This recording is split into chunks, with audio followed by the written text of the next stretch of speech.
Chin up, shoulder down, eyes open, ready. Sambar வேணுமா சாமி? தம்பி இங்க கொஞ்சம் சாம்பார் கிடைக்குமா? என்ன நீ என்ன இங்க பண்ண? நாங்க மாப்பிள்ளை வீட்டுக்காரங்க, அதனால உடனே சாப்பிடணும். அப்ப யார் பரிமாறுவா? நீங்க அப்படி கேட்டிருக்க? இல்ல மேட்ரிமோனில வேலை பார்க்கற. வாயை மூட்ட வந்த வேலைய மட்டும் பாரு. இங்க வா. இவன் தான் மாப்பிள்ளையோட தம்பி. வணக்கம்ங்க. ஏல நீ ஏன் இதெல்லாம் பண்ணிட்டு இருக்க? குடு. அட வேணா சாமி, நான் பாத்துக்கிறேன். சாப்பிடு. நானே பரிமாறேன் சாமி. ஓய், எதுக்கு ரெண்டு பேரும் சண்டை போடுறீங்க? ரெண்டு பேரும் சண்டை போடாம இங்க வந்து சாம்பார் பரிமாறுங்க, ப்ராப்ளம் சால்வ். அண்ணாச்சி சோறு வேணுமா? வேண்டாம். அட கொஞ்சம் மோர் ஊத்தி அடிங்க. வேணாம்டா. அட கொஞ்சம் தயிர் வச்சு பரட்டி. எம்ல அதான் வேணாம்னு சொல்லுதுல. ஏங்கனா தொலைஞ்சிர வேண்டியது திங்க நேரத்துல வந்து உயிர் வாங்க வேண்டியது. இல்ல வெயிட்டரே கொஞ்சம் சோத்து கொண்டு வா. தயிரோட பெஸ்ட் அடிக்கணும். ஏன்டா பாசி தலையா, நான் உன சோறு வேணுமான்னு கேட்டனா இல்லையாடா? சொல்றடா கேட்டனா இல்லையா? மலமாட மாதிரி அவன் முழிக்கிற. சோறு வேணுமான்னு கேட்டா அப்ப வேணான்னு சொல்லிட்டு இப்ப சோறு வேணும்னு நான் வெறி பத்தி பாக்குறேன். என்ன இந்த மாதிரி என்ன சாதாரண நாள் நினைக்காது, நான் பழைய ஜிம்னாஸ்ட் பாத்துக்க அவ்வளவுதான் என்ன சொல்லிட்டு பிரச்சனைங்க?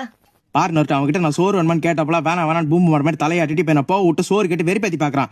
டேய் சேர்த்தா போனா போது காலதே பக்கத்து இருக்காரனாச்சுன்னு பாவம் பார்த்தோம்னா இவன் கொஞ்சம் சோறு. ரொம்ப பச்சா பக்கத்துல புடிங்கிடல. அட விடுப்பா. பாசி தலையா உன்ன யாரா முதல்ல என் கூப்பிட்டா தெரிஞ்ச இடத்துக்கு வழி மாதிரி போறவனி. சோறு சட்டியை கொடு, நீ போ. வேணும்னு கேட்டா வேணான்னு சொல்றேன். என்ன பார்த்தா நான் லூஸ் மாதிரி தெரியுதா? அண்ணே சோறு. வேணாம்டா எனக்கு சோறே அது வேணாம். எப்பறா நீ சோறு வேணான்னு சொல்லுவ? பாசி தலை மொத்த சட்டு சோத்தி நீ சாப்பிட்டு முடிக்கிற போறதுக்குள்ள நீ வெட்டிங் கார்டை காட்டுற மோவன என்ன உன அவ்வளவுதான் இன்னைக்கு.